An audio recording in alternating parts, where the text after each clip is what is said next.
ये पता नहीं हमारी पहुंच कहां तक है। तू हमारा कुछ नहीं बिगाड़ सकती।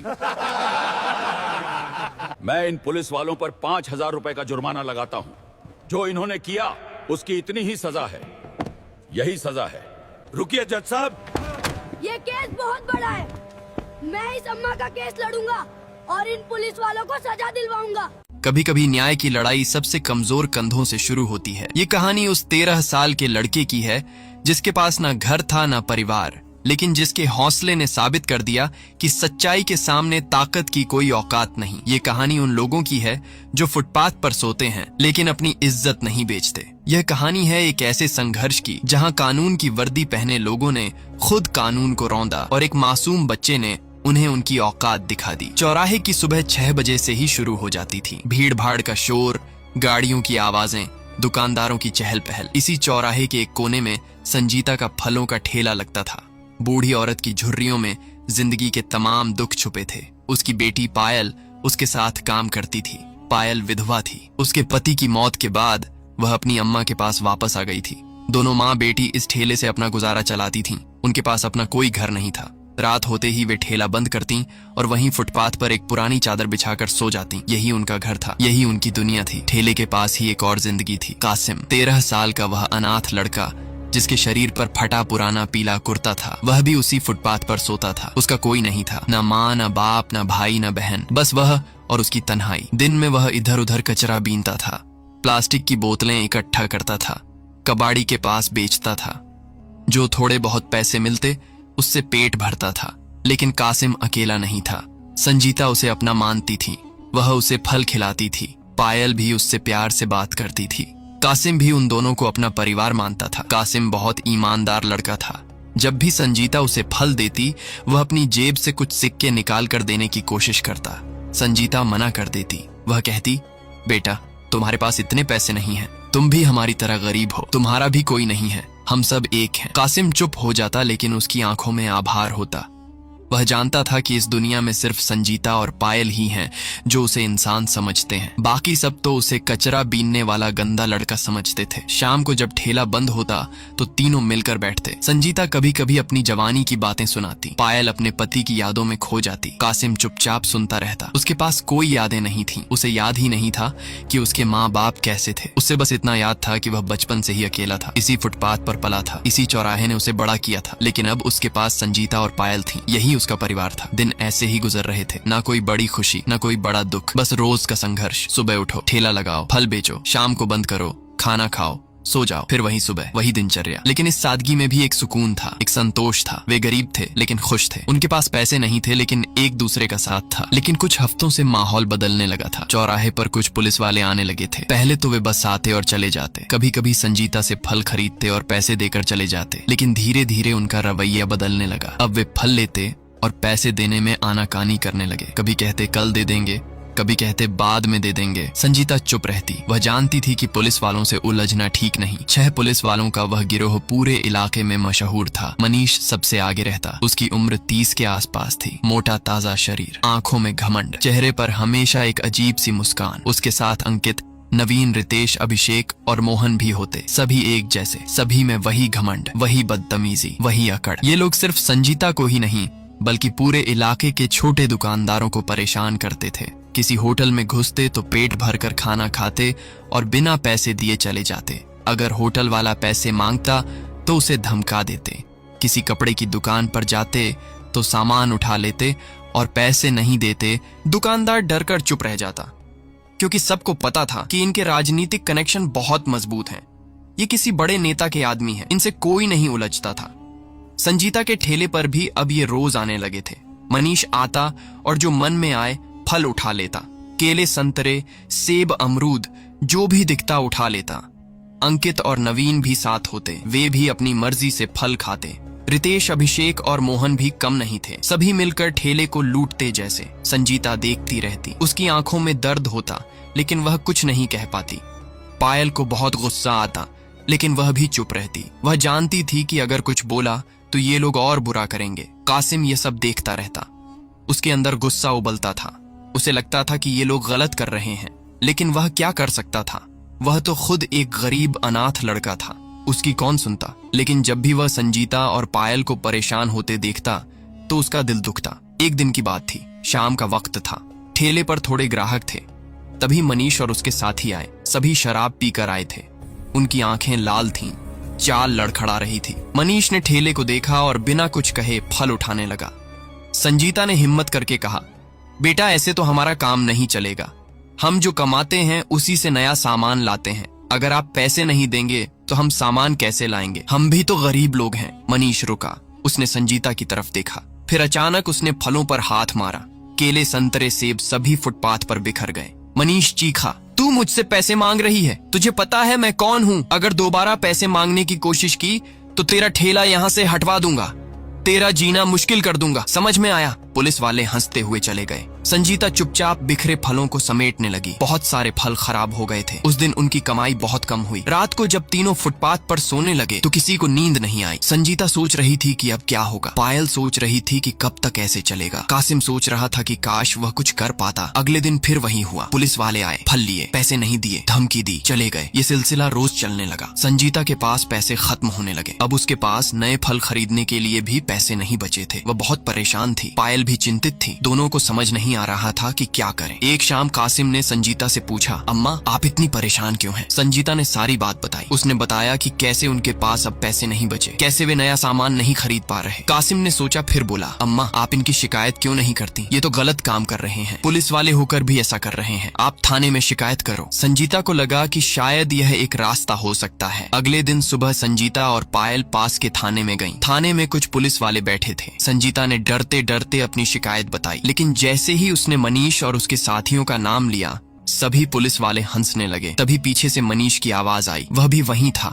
उसने कहा, देखो अम्मा, हमारी शिकायत करने हम ही लोगों के पास आई है। सभी पुलिस वाले और जोर से हंसने लगे। मनीष ने आगे बढ़कर कहा, क्या अम्मा हमारी शिकायत करने आई हो? तुम्हें पता है हम सब एक हैं। यहाँ कोई तुम्हारी शिकायत नहीं सुनेगा। पायल समझ गई कि यहाँ शिकायत करने का कोई फायदा नहीं। उसने संजीता का हाथ पकड़ा और कहा, अम्मा यहाँ से चलो, ये सब लोग एक जैसे हैं, ये सब मिले हुए हैं, हमें कहीं और जाना चाहिए। अंकित ने कहा, हाँ हाँ जाओ जाओ, देखते हैं किसके पास जाती हो। नवीन और रितेश भी हंसने लगे। अभिषेक ने कहा, किसी से भी शिकायत करो, कोई तुम्हारी नहीं सुनेगा। मोहन ने धमकी दी कि अगर कहीं गई तो तुम्हारे लिए बुरा होगा। संजीता और पायल निराश होकर वापस आ गईं। उन्हें लगा कि अब कोई रास्ता नहीं बचा। ये लोग बहुत ताकतवर हैं, इनके खिलाफ कुछ नहीं हो सकता। कासिम ने जब यह सब सुना तो वह भी उदास हो गया, लेकिन उसके दिमाग में कुछ चल रहा था। वह सोच रहा था कि जरूर कोई रास्ता होगा, जरूर कुछ किया जा सकता है। अगले दिन सुबह संजीता ने फिर से ठेला लगाया। उसके पास अब बहुत कम फल बचे थे। जो थोड़े बहुत पैसे थे उससे उसने थोड़े फल खरीदे थे, लेकिन वह जानती थी कि ये भी ज्यादा दिन नहीं चलेंगे। पायल भी उदास थी। कासिम भी वहीं बैठा था, लेकिन उसका ध्यान कहीं और था। चौराहे के उस पार एक छोटी सी किराने की दुकान थी। दुकान के बाहर एक सीसीटीवी कैमरा लगा हुआ था। कासिम पहले भी उस कैमरे को देख चुका था, लेकिन आज उसने ध्यान से देखा। कैमरा दुकान की तरफ था, ठेले की तरफ नहीं। कासिम के दिमाग में एक विचार आया, अगर किसी तरह यह कैमरा ठेले की तरफ हो जाए तो जो भी ठेले पर होगा वह रिकॉर्ड हो जाएगा, फिर उसका सबूत मिल जाएगा। कासिम उठा और उस दुकान की तरफ चल दिया। दुकानदार का नाम सौरभ था। वह करीब 50 साल का आदमी था। सफेद बाल, चेहरे पर हल्की मुस्कान। वह एक भला आदमी था, सभी उसे जानते थे। कासिम दुकान में घुसा और बोला, काका मुझे आपसे कुछ बात करनी है। सौरभ ने कासिम को देखा। वह इस लड़के को पहचानता था। वह जानता था कि यह अनाथ है और संजीता के पास रहता है। उसने प्यार से पूछा, क्या बात है बेटा, कुछ चाहिए? कासिम ने पूरी कहानी सुनाई। उसने बताया कि कैसे मनीष और उसके साथी रोज आते हैं, कैसे वे फल लेते हैं और पैसे नहीं देते, कैसे उन्होंने संजीता को धक्का दिया, कैसे फलों को बिखेर दिया, कैसे संजीता थाने गई लेकिन वहाँ भी कोई मदद नहीं मिली। सौरभ ने ध्यान से सब सुना। उसकी आंखों में दुख था। उसने कहा, बेटा मैं संजीता अम्मा को बहुत दिनों से जानता हूँ। वह बहुत ईमानदार और मेहनती औरत है। मैं हमेशा उन्हीं से फल खरीदता हूँ। उनके साथ ऐसा हो रहा है ये बहुत गलत है, लेकिन बेटा मैं क्या कर सकता हूँ, ये पुलिस वाले बहुत ताकतवर हैं। कासिम ने कहा, काका अगर आप अपने कैमरे का रुख थोड़ा बदल दें तो सब कुछ रिकॉर्ड हो जाएगा। जो भी ठेले पर होगा वह कैमरे में आ जाएगा, फिर हमारे पास सबूत होगा। सौरभ ने कैमरे की तरफ देखा, फिर ठेले की तरफ देखा। उसने सोचा, फिर बोला, ठीक है बेटा मैं कैमरे का रुख बदल देता हूँ, देखते हैं शायद इससे कुछ मदद मिल जाए। सौरभ ने तुरंत कैमरे का रुख बदल दिया। अब कैमरा सीधे संजीता के ठेले की तरफ था। ठेले पर जो भी होता वह साफ दिखता। कासिम खुश हो गया। उसने सौरभ का शुक्रिया अदा किया। सौरभ सर पर हाथ रखते हुए कहा, बेटा तुम बहुत अच्छे हो, तुम्हें संजीता अम्मा की बहुत फिक्र है। कासिम वापस ठेले पर आ गया। लेकिन उसने संजीता और पायल को कुछ नहीं बताया। वह चाहता था कि पहले सबूत इकट्ठा हो जाए, फिर वह आगे की सोचेगा। दोपहर हो गई। चौराहे पर भीड़ थी, लोग आ जा रहे थे। तभी दूर से मनीष और उसके साथी दिखे। कासिम का दिल तेज धड़कने लगा। वह जानता था कि अब जो भी होगा वह कैमरे में रिकॉर्ड होगा। मनीष ठेले पर आया। उसके पीछे अंकित, नवीन, रितेश, अभिषेक और मोहन थे। सभी ने सीधे फल उठाने शुरू कर दिए। मनीष ने केले उठाए, अंकित ने संतरे लिए, नवीन ने सेब उठाए। रितेश, अभिषेक और मोहन भी अपनी मर्जी से फल उठा रहे थे। संजीता ने हिम्मत करके कहा, बेटा थोड़े पैसे तो दे दो, हमारे पास खाने के लिए भी कुछ नहीं बचा। हम बहुत गरीब हैं, आप तो समझदार हो, हमारी मदद करो। मनीष का चेहरा लाल हो गया। उसने गुस्से से संजीता की तरफ हाथ बढ़ाया और जोर से धक्का दिया। संजीता लड़खड़ा कर गिर गई। पायल चीख पड़ी और अपनी अम्मा को संभालने दौड़ी। अंकित ने फलों को जमीन पर फेंक दिया। केले, सेब, संतरे सब बिखर गए। नवीन ने ठेले को जोर से लात मारी। ठेला हिल गया। रितेश ने संजीता की तरफ मुंह बनाया और कहा, बुढ़िया चुप रहे। अभिषेक ने धमकी दी कि अगली बार पैसे मांगे तो ठेला तोड़ देंगे। मोहन ने पायल की तरफ घूर कर देखा और कहा, ये तो बड़ी खूबसूरत है। फिर मनीष ने अपनी बेल्ट से लटकता डंडा निकाला। उसने डंडा हवा में घुमाया और संजीता की तरफ बढ़ा। संजीता डर गई। वह पीछे हटने लगी, लेकिन पायल आगे आ गई। वह चीखी, नहीं अम्मा को मत मारो। मनीष ने डंडा पायल की तरफ घुमाया। पायल ने डंडा पकड़ लिया। अंकित को यह देखकर बहुत गुस्सा आया। उसने आगे बढ़कर पायल के मुंह पर जोर से थप्पड़ मारा। थप्पड़ इतना जोर का था कि पायल की आंखों में आंसू आ गए। उसके गाल पर हाथ का निशान बन गया, लेकिन पायल ने डंडा नहीं छोड़ा। रितेश चीखा, तू पुलिस वाले पर हाथ उठाएगी। अभिषेक ने पायल के बाल पकड़े और खींचे। पायल चीख पड़ी। मोहन ने फिर से संजीता को धक्का दिया। संजीता फिर से गिर गई। पायल रोते हुए बोली, साहब मैं आप पर हाथ नहीं उठा रही, मैं तो बस अम्मा को बचा रही हूँ, आप अम्मा को मत मारो। पायल डरते हुए बोली, नहीं साहब हम कभी पैसे नहीं मांगेंगे, आप जो करना चाहें करो। संजीता भी रोते हुए बोली, बेटा हम अब यहाँ ठेला नहीं लगाएंगे, हम कहीं और चले जाएंगे, आप हमें माफ कर दो। मनीष ने कहा, नहीं तुम यही ठेला लगाओगी, समझ गई, रोज हमें फल देना पड़ेगा, अगर कहीं गई तो तुम्हारा बुरा होगा। अंकित ने कहा, हाँ समझ गई ना। नवीन ने धमकी दी, याद रखना हमारी बात। रितेश, अभिषेक और मोहन हंसते हुए चले गए। शाम को ठेला बंद होने के बाद कासिम सौरभ के पास गया। सौरभ ने कहा, बेटा मैंने सब देख लिया, ये बहुत गलत है, मैंने पूरा वीडियो रिकॉर्ड कर लिया है। कासिम ने कहा, काका अब हमें ये वीडियो किसी को दिखाना होगा, नहीं तो ये ऐसे ही करते रहेंगे। सौरभ ने कहा, बेटा मेरा बेटा सचिन एक न्यूज चैनल में काम करता है, मैं उससे बात करता हूँ, शायद वह कुछ कर सके। कासिम को उम्मीद की किरण दिखी। उसी रात सौरभ ने अपने बेटे सचिन को फोन किया। सचिन करीब 25 साल का था। वह एक छोटे से न्यूज चैनल में रिपोर्टर की नौकरी करता था। सौरभ ने उसे पूरी कहानी सुनाई। उसने बताया कि कैसे 6 पुलिस वाले एक गरीब बुढ़िया को रोज परेशान कर रहे हैं, कैसे वे फल लेते हैं और पैसे नहीं देते, कैसे उन्होंने उन्हें मारा भी। सचिन ने सब सुना। उसे गुस्सा आया, लेकिन उसने कहा, पापा मैं अभी कुछ नहीं कह सकता, मुझे अपने सीनियर से बात करनी होगी, देखता हूँ वह क्या कहते हैं। सौरभ ने कहा, ठीक है बेटा, जितना हो सके कर देना, ये बहुत गरीब लोग हैं। अगले दिन सुबह सचिन का फोन आया। उसने कहा, पापा मेरे सीनियर ने हाँ कर दी है, वह कहते हैं कि अगर वीडियो सही है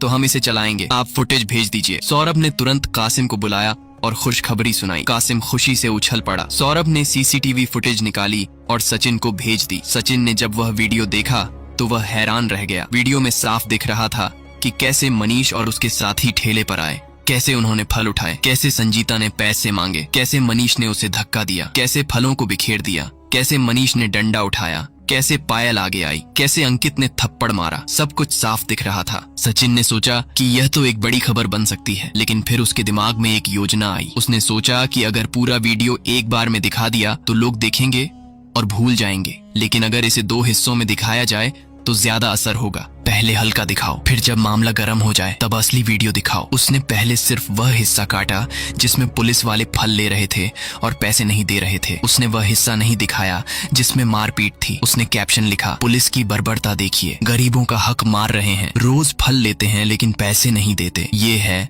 हमारी पुलिस। उसने यह वीडियो अपने न्यूज चैनल में दिखाया। वीडियो तुरंत वायरल हो गया। लोगों ने इसे शेयर करना शुरू कर दिया। सोशल मीडिया पर हंगामा मच गया। सभी पुलिस वालों की निंदा करने लगे। लोग कमेंट कर रहे थे कि ये पुलिस वाले शर्म करो, गरीबों को लूट रहे हो, ये कैसी पुलिस है। मनीष, अंकित, नवीन, रितेश, अभिषेक और मोहन के नाम भी सामने आ गए। लोगों ने उनकी फोटो भी निकाल ली। पुलिस डिपार्टमेंट में हड़कंप मच गया। वरिष्ठ अधिकारियों ने इन 6 पुलिस वालों को तलब किया। मनीष और उसके साथी डर गए। उन्हें लगा नहीं था कि इतना बड़ा मामला बन जाएगा। उन्होंने वरिष्ठ अधिकारियों से कहा कि साहब यह सब झूठ है, हम रोज पैसे देते हैं, यह अम्मा ही लेती नहीं। अंकित ने कहा साहब यह सब साजिश है। नवीन ने कहा हमें फंसाया जा रहा है, लेकिन वीडियो सबूत था। वरिष्ठ अधिकारियों ने कहा कि अब यह मामला अदालत में जाएगा, तुम लोग तैयार रहो। मनीष को अपने राजनीतिक कनेक्शन पर भरोसा था, लेकिन मामला इतना बड़ा हो गया था कि अब कोई नेता भी खुलकर उनका साथ नहीं दे सकता था। कुछ दिनों बाद अदालत में केस दर्ज हो गया।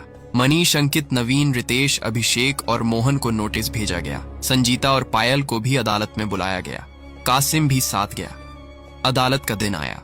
संजीता और पायल बहुत डरी हुई थीं। वे पहली बार अदालत में जा रही थीं। कासिम ने उनका हौसला बढ़ाया। उसने कहा अम्मा डरो मत, अब सच सामने आएगा। अदालत में जज ने वीडियो देखा। उसमें साफ दिख रहा था कि पुलिस वाले फल ले रहे हैं और पैसे नहीं दे रहे हैं। जज ने पुलिस वालों से पूछा क्या यह सच है? मनीष ने कहा साहब हम पैसे देने वाले थे, लेकिन अम्मा ने मना कर दिया। हम उनकी मदद करना चाहते थे। जज को शक हुआ, लेकिन वीडियो में कहीं भी मारपीट नहीं दिख रही थी। सिर्फ यह दिख रहा था कि पुलिस वाले फल ले रहे हैं। जज ने संजीता से पूछा क्या आपने इन्हें पैसे लेने से मना किया था? संजीता ने कहा नहीं साहब, मैंने तो पैसे मांगे थे, लेकिन इन्होंने मुझे मारा और धमकाया। मनीष के वकील ने तुरंत कहा साहब ये झूठ बोल रही है, वीडियो में कहीं भी मारपीट नहीं दिख रही। जज ने कहा सही है, वीडियो में सिर्फ यह दिख रहा है कि ये लोग फल ले रहे हैं। जज ने सोचा, उसे लगा कि सिर्फ इतने सबूत से कोई बड़ी सजा नहीं दी जा सकती। उसने फैसला सुनाया कि अम्मा के जो भी पैसे बनते हैं वह पुलिस वालों देने होंगे, साथ ही 5,000 रुपए का जुर्माना भी लगेगा, लेकिन कोई बड़ी सजा नहीं होगी। जज ने कहा तो यह मामला यहीं खत्म होता है, पुलिस वाले पैसे और जुर्माना जमा करवा दें। मनीष के वकील ने कहा जी साहब हम कल तक पैसे जमा करवा देंगे।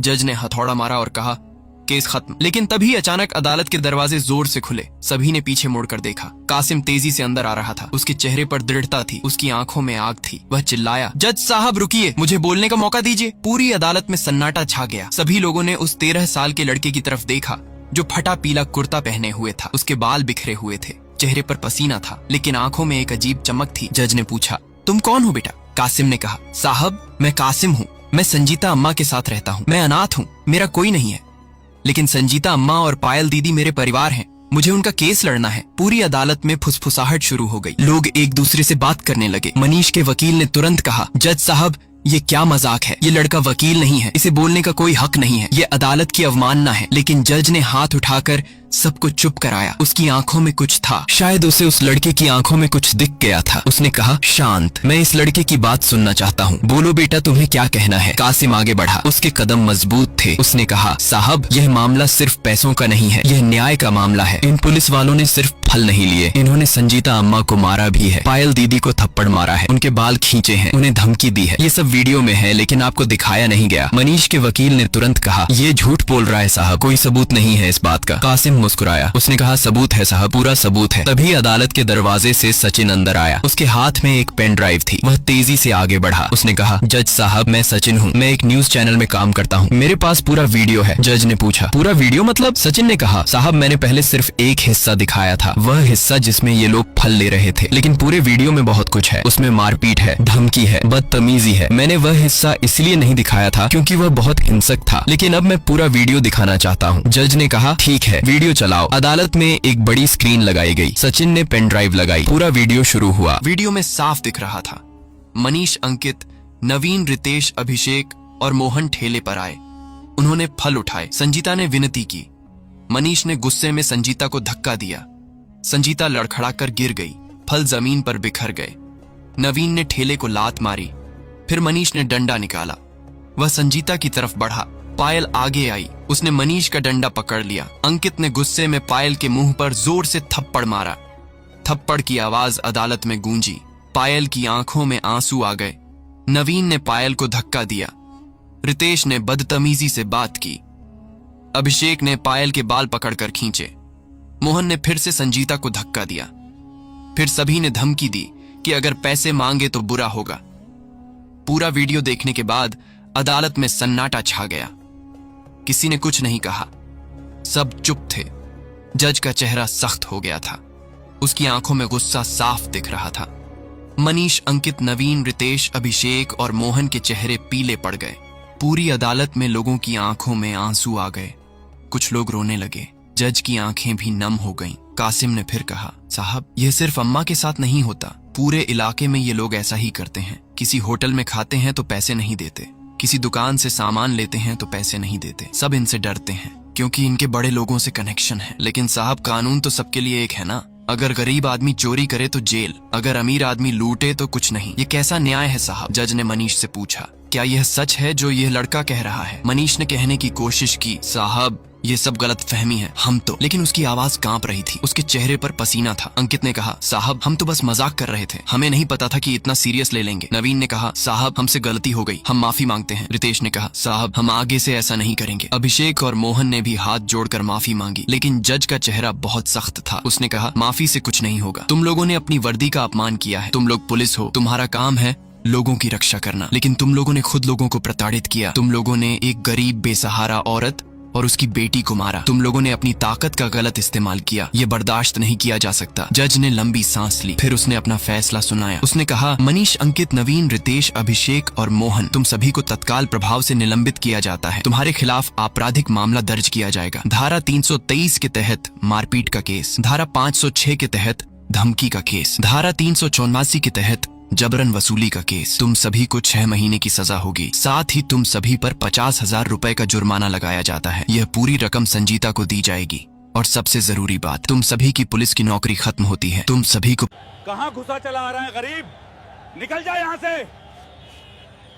मैं प्रधानमंत्री की जगह आज लाल किले पर भाषण देना चाहता हूँ सर। जिसमें प्रधानमंत्री, राष्ट्रपति और देश विदेश के मेहमान शामिल होंगे। इस बार एक खास कार्यक्रम रखा गया था। एक ग्रामीण स्कूल का बच्चा लाल किले पर मंच से भाषण देगा, जो देश की तरक्की, संस्कृति और युवा सोच को। गांव के सरपंच रणवीर सिंह का बेटा अंकुर, अमीर, रंगीन कपड़े, महंगे जूते, उसे भेजने की पूरी तैयारी हो चुकी थी। सरपंच ने प्रिंसिपल और टीचर्स को खुश कर दिया था। पैसा, तोहफे और दुबला पतला लड़का राजू चुपचाप सब कुछ सुन रहा था। फटी शर्ट, पुरानी चप्पल, चेहरे पर मिट्टी के निशान। राजू दलित परिवार से था। उसके पिता मजदूरी करते थे, माँ घरों। लेकिन किसी ने कभी राजू को मौका नहीं दिया क्योंकि वो गरीब था, छोटी जाति का था। 26 जनवरी से 2 दिन पहले यानी 24 जनवरी को मुख्यमंत्री के निजी सहायक, पर्सनल असिस्टेंट विनय को अंकुर ने थोड़ी घबराहट में रटा हुआ भाषण शुरू किया। आदरणीय प्रधानमंत्री जी, राष्ट्रपति जी, हमारा देश महान है, हमारे नेता महान हैं।